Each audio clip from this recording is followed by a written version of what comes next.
If I had two scripts on the desk, okay, and you are being pitched, as I'm sure you always do, for what your next project is. I have two scripts on the desk. You have no idea if the scripts are any good, but I have two scripts.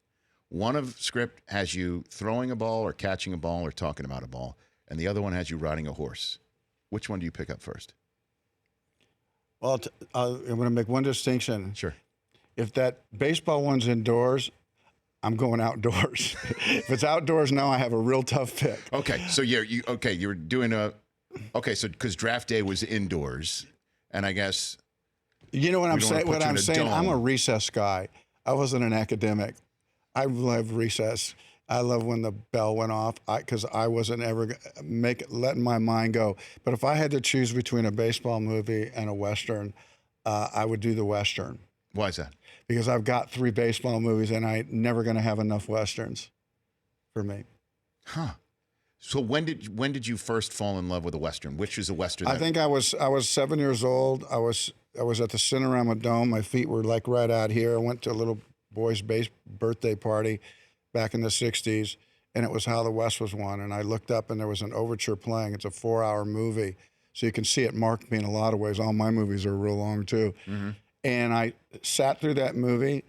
All the kids were dinking around. I sat through the intermission because I didn't want to miss a thing. When the intermission was over, watched it all.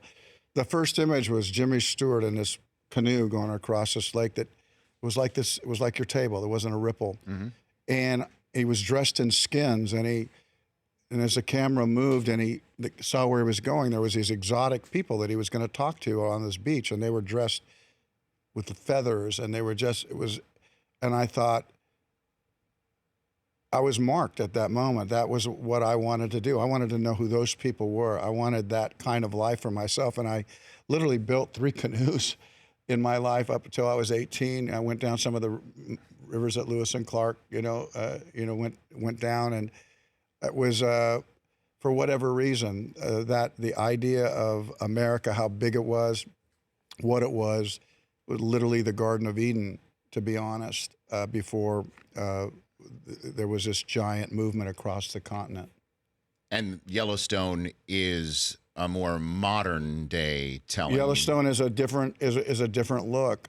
It's a like, why didn't I think about it? Look, of course that's what ranching is.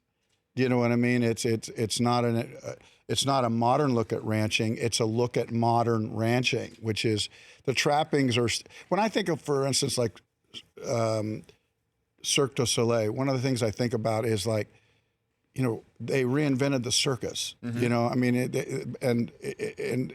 they have the clowns, the freaks, the juggling.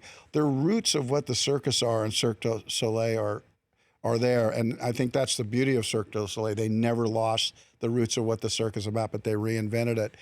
And ranching is still pretty much the same as it's ever been for the last 200 years here. But the differences are what? ATVs and some helicopters if you have a giant spread. Condos, golf courses. Well, people, that's the threat. I mean, we basically took it from indigenous people, and the interesting thing is the rich people, the people that held these big land tracts for the last 150 years, they're losing their land now to just in their death tax, inheritance. These giant ranches that are beautiful, that in a way keep the land, in a way pristine, not going to be filled with condos and stuff. Those are breaking up. The children simply can't afford the taxes. And so if you overlay that, urbanization, lawyers, the environmental protection agencies and dealing with indigenous people, Native American issues right now, Yellowstone it rolls that all together, and it's quite good. I saw it last night.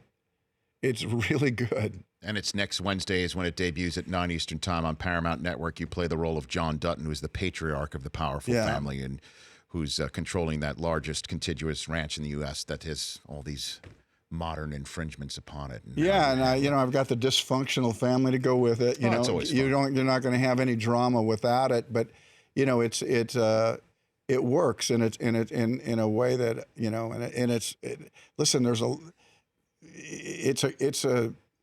I like it.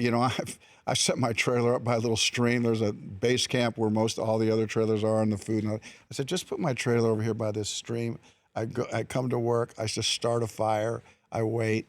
I go to work. I come back. It's at night if we're working. And pretty soon there's 6, 7 people just around the fire talking. It's a pretty good life. The Rich Eisen Show, weekdays at noon Eastern on Audience.